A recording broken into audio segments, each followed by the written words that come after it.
cigars, movies. That's the intro now. There you go. Coffee, cigars, movies. Coffee, cigars, movies. So we're going to talk about... Oh, these cigars are so good. Two directors today. Jason, which two directors were we going to talk about? We are going to hit up Quentin Tarantino and John Hughes. And they're your personal favorites. They are my all-time... When anyone asks me, what is your personal favorites? Generally, the first question is, what's your all-time favorite movie? I don't have one. There's too many of them that I like. Same. Tends to be a lot more retro movies. Modern movies are just terrible. I'm sorry. But all-time, I have to label it. I have to take the genre to my favorite directors. Mm-hmm. Those are it. I'm not a huge Michael Bay fan. Bruckheimer is all right. Just to me, Ridley Scott is a director I like. Stanley Kubrick is a crazy man. I'm sorry. He's a genius in some ways and completely insane in the others. Made some pretty amazing movies. He has. I mean, one of the greatest horror movies of all time, even though, like, Stephen King didn't like Jack Nicholson's portrayal of that movie. God, that movie is scary as hell. To this day, it holds up. So he was doing something right. But if I look at two directors who are completely polar opposites. They are exactly polar opposites. It's John Hughes, and They sit so far away from each other. Oh. And it's so interesting to me that those are the two we're about to talk about today. Yes. Those are the two that are your personal favorites. But I think I want to say, in the two movies I'm going to bring up that I've seen recently for it, they both still have this interesting take on dialogue. I think both of these directors, they have different routes to it though, have such a craftsmanship of telling the story with pure banter, pure just thorough and I think every film should have it, but there's still some films that don't have this, where the lines were not written or directed for the actor correctly. And I believe that. I was reading a book the other day, and I think actors can only do so much when it comes to writing, because you can have a great actor do a terrible script.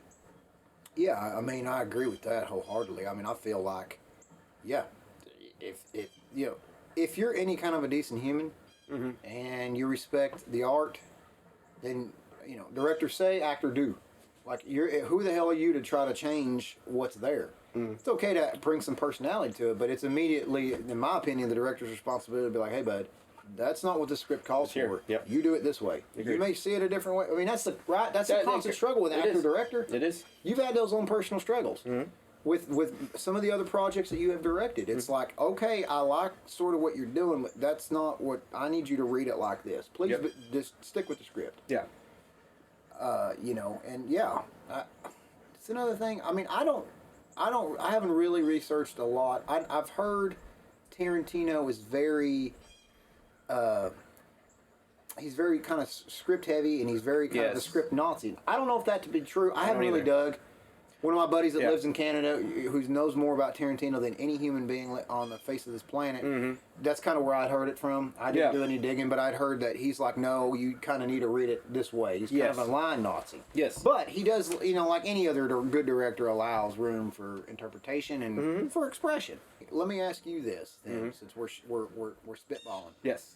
How many Tarantino films have you seen, and how many John Hughes films have you seen? I would guarantee you've probably seen more John Hughes than you have seen Tarantino. I think it's actually the opposite. I was looking through that list of John Hughes. I've definitely seen Home Alone. I've seen Breakfast Club.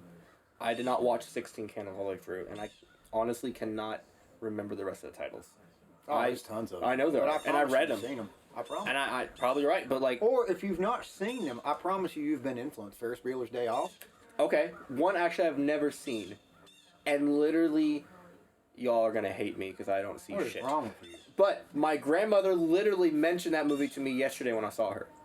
So that is, again, another cultured film that is, it has affected me. It has been brought up. I've seen a lot of Quentin's work, Pulp Fiction, Django. My all-time favorite will always be Once Upon a Time in Hollywood. I don't know why, but that movie is being a Tarantino nerd. That is such a great movie. God almighty. That scene, dear Lord Jesus God in heaven, when DiCaprio's character like completely screws up a line and he goes in there and just beats the living daylights out of himself. You know me, and you know that's exactly what I do. And you do the exact same thing. I think that's why we related to it as actors. We were like that right there. You put on, I mean, you're multi-talented. I am not. I am not a director. You are. you're more of a filmmaker than I am. I mean, I'm more of a storyteller.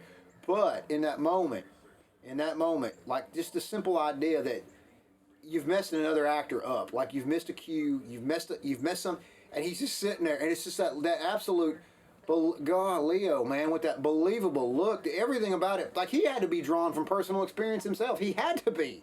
To pull that off, like it had to be something that he's. Those two characters they're lovable idiots. They're so funny and good. Mm-hmm. And that movie's gotten blowback because there's that whole controversial scene with Brad Pitt and Bruce Lee. I'm sorry. It's a fun. It was scene. a love letter to Hollywood. Nothing in that movie makes sense because it didn't happen. Mm-mm. So I don't understand really getting all bent out of shape about it, because it's like, obviously Sharon Tate didn't live. We wanted her to. And we would have hoped that it could have ended that way, but it didn't. It was the way that day should have gone, but it didn't go that way. No. But man, in an alternate reality, which is what he created, it's like, dude, if they could have just, that dude, I'm telling you, like cinematography, like just the costumes, dude, the mannerisms, the color, and Leo's southern accent was good. It wasn't comical. Nope. Brad Pitt is just dumb, like his kind of just but tough.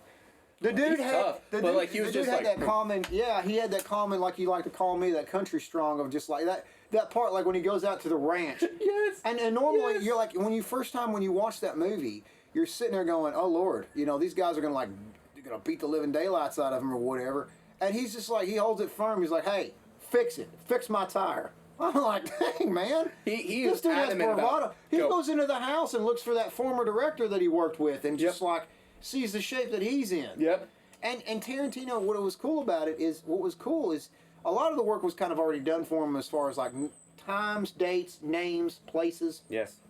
So he just built off of that. He just took the liberty of creating an alternate universe. It's genius, man. It is. I agree with you. It is all of the works, and I've seen every single thing Tarantino has done. I know you have. And you know how passionate I am. It's why we're making this video. But that work alone. You're so good. If he was to just make one movie, that would be the movie I would have wanted Quentin to make.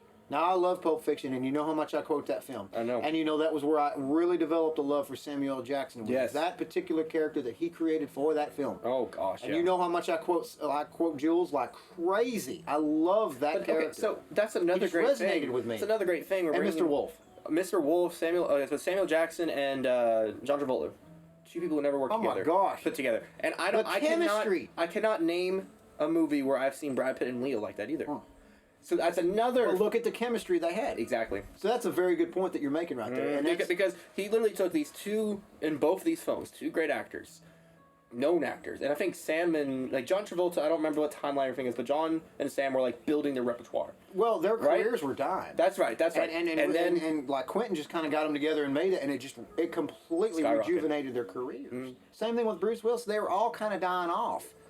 Hollywood kind of has that tendency. They use you and they discard you, and it's not bad or good. It's just the nature of the business. Yeah, every they year go is on a warp different speed. One. Yep. And they're involved in like multi-projects, and sometimes, unfortunately, good actors fall to the wayside. That's true. And in that case, it was very true. Like, those are amazing actors, and all of them kind of had just sort of fizzled out. They just weren't really relevant. Yeah.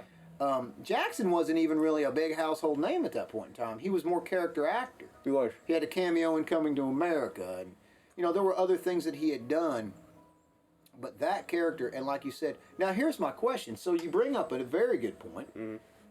In your opinion, being a director, do you think, because I do, but do you think obviously that is sort of director influence because of, you took two actors who normally hadn't worked together, and for some apparent reason in both of those films, the chemistry that they had was 110% believable. Yes. Now, neither one of us know what was said behind the scenes. We don't know what their lives were like. Exactly. We don't know how much they hung out. No. But when we saw them on camera, what I loved about it, I would dare say more so what I loved more about it with Once Upon a Time in Hollywood, not just because that's my favorite. Yeah. What I loved about that chemistry was you took two former pretty boys. And I was so glad you just said that. I'm not saying that Samuel Jackson. But that's a great. They're more character actors. They have better range. They are not the. Let's say Hollywood wasn't selling them on their face. Handsome, pretty. They were selling them on their talent and what they've done. And then, like you said, they went down, and then that, to me, wasn't about them being pretty. It was just, all right, let's take these character actors and give them... And, like, they were leads, but they still had the character actorness of them. I mean, fucking A, my favorite scene is literally in the opening when they're just talking about a foot massage, and, like, the camera just follows, and there's no change of the camera. And which, again, I love. They were so natural. Both of them were just so natural. A DP I've worked with is, that was the economy of the shot, so the shot was the same thing. There was no need for a cut, and the actors just, like, we're here, okay. Man, we're talking about foot massage. Like, it's just... It was just that way. Beautiful. And then And this is a conversation that they're having before they go plug some guy. Brad Pitt and Leo. Same thing. Pretty boys. But their banter and their conversations... Their chemistry. I'm sorry if I'm going to offend people, but my favorite moment is in the opening again. Leo's like, I'm going now, man. I'm finished, old buddy. And don't cry in front of the Mexicans. Period piece, perfect, and just... it's something natural that those two idiots would have said. They're lovable idiots. They're not very smart. No. They're stupid. But they're lovable. And it's like, even lovable idiots figure it out. Like, it's real... Like, when everything is going down that night of... Man, they just like, it's like call to arms. They're just like, what? Like any I know you. Oh my lord. Nah, it's stupider than that. It's dumber than that. You ride a horsey. Right there, two pretty boys. Oh my god. Playing lovable idiots. We just want to do a quick little shout out to a local clothing brand called Community Co. Definitely want to thank Community. They were a big sponsor of the Wolf movie. They provided Wolf's iconic hat. That's right. I'm wearing a similar one right now that has been provided through them, and they are a local-based company here in Athens, Tennessee. Their goal is to bring us together. I've got to record a bunch of events for Matt, skating, into fishing, into even now our film business. So we just want to do a quick shout out. If you guys could just go over to his Instagram page, Community Co., his little shop's in the link, and use our coupon code, yes. Jedi10. Check them out. They've got some great merch over there. They really do. And not just hats. We love our hats over here, but they got some hoodies, hardcore, shorts, man. T-shirts. Southern boy over here. I always have my hat. I always got my hat. He's got the new camo, and I got the original. That's right. So go over, check out Community Co., and give them some love for us. Back to like the directorial casting. John Hughes did it too. Breakfast Club. All the time. All those 5 actors.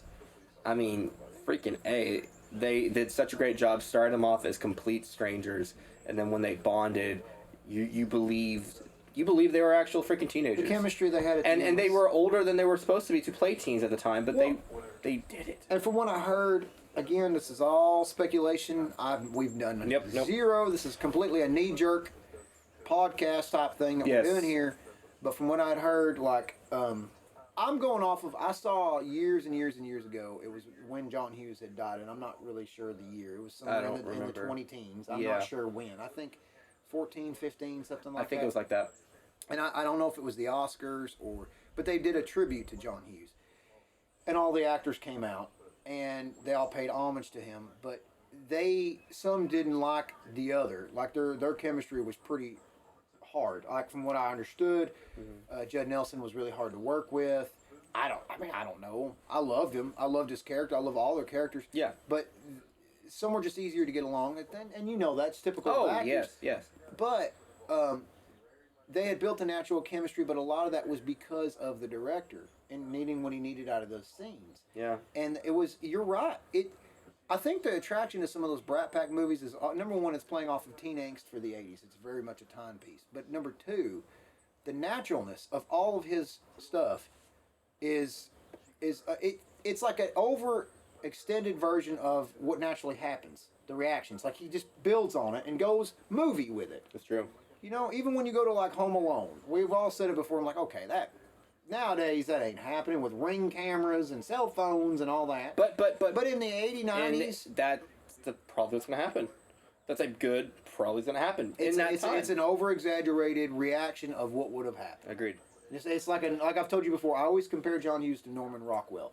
He created a reality that's not how life really works, but we want it to be that way. Like Tarantino, that's my connection. There you go. To in Once Upon a Time in Hollywood. Mm-hmm. We wanted that day to be that way. We all wanted anybody, and that was, and I'm old, and that was above me. That was my parents' era. Yeah.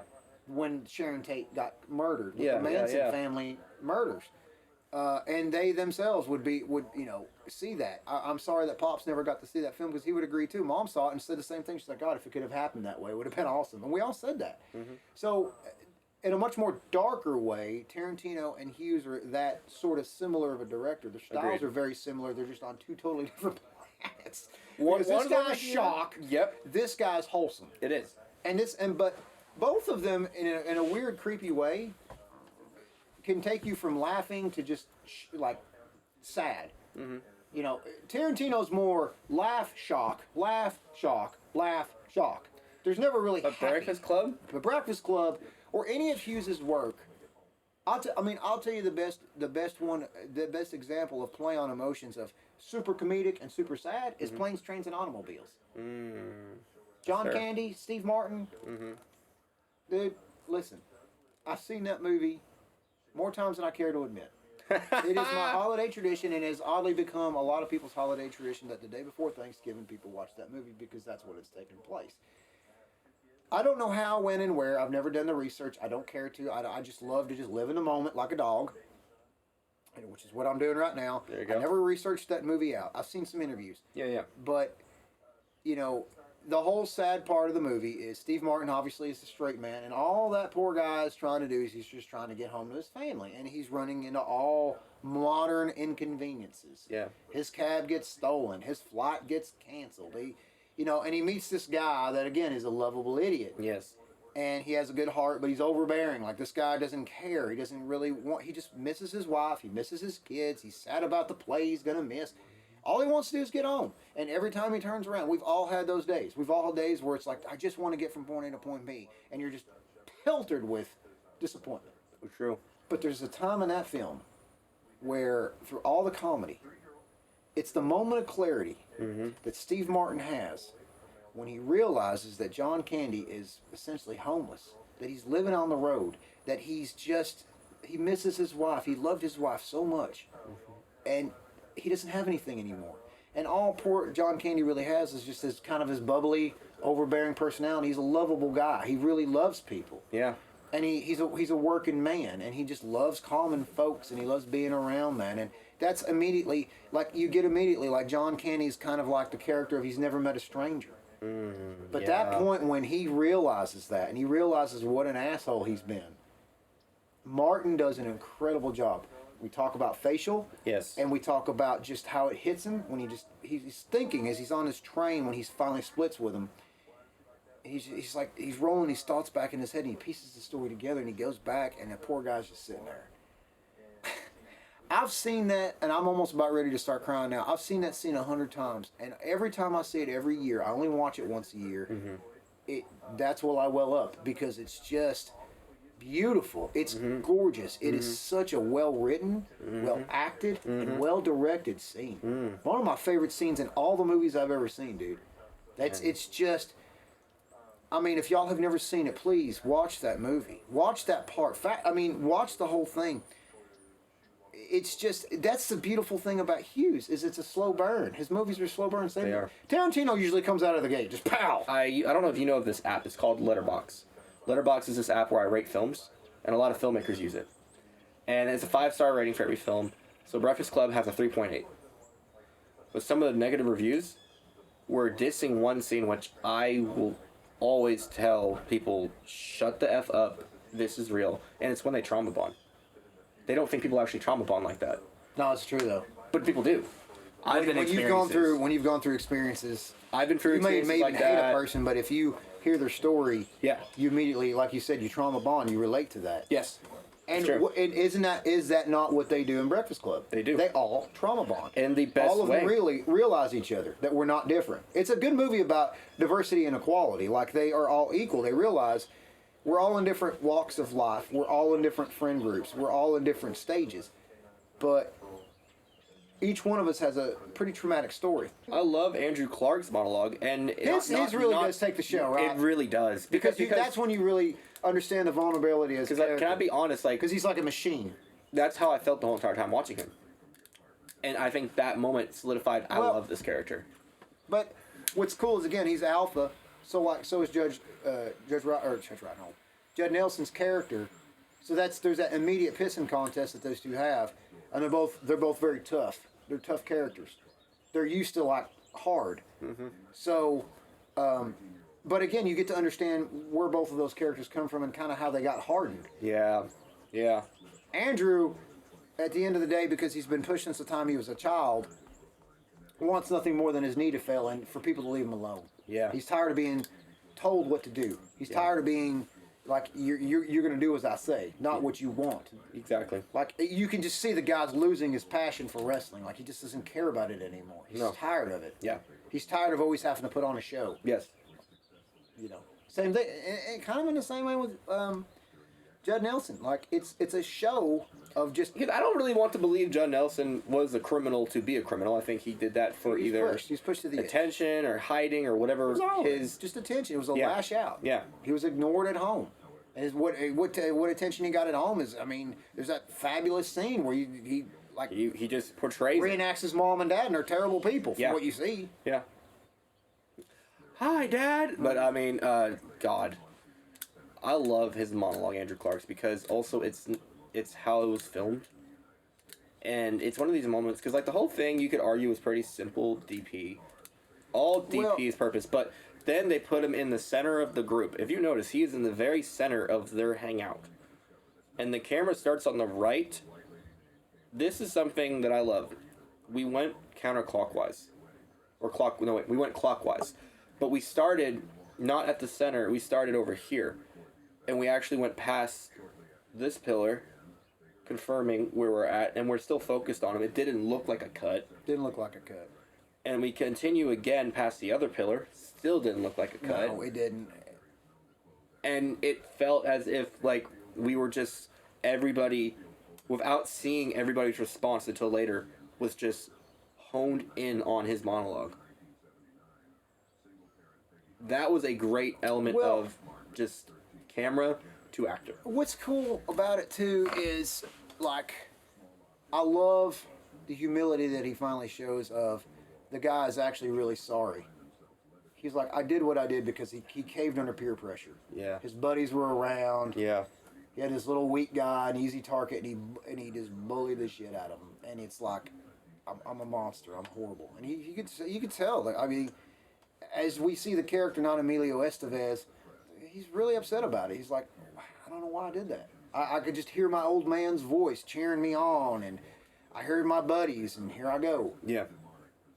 And then he saw like that part when he's talking about the humiliation that the kid had. Because like, could you imagine the humiliation that he had to see and say when he had to go tell his parents of what happened to him? Dude, it's riveting. I agree. I think out of all the monologues, that one is my favorite. Yes. That's the best. Agreed. Because of where it takes you as a viewer. Man, they're all good. They're all so good. So good. Oh, dude.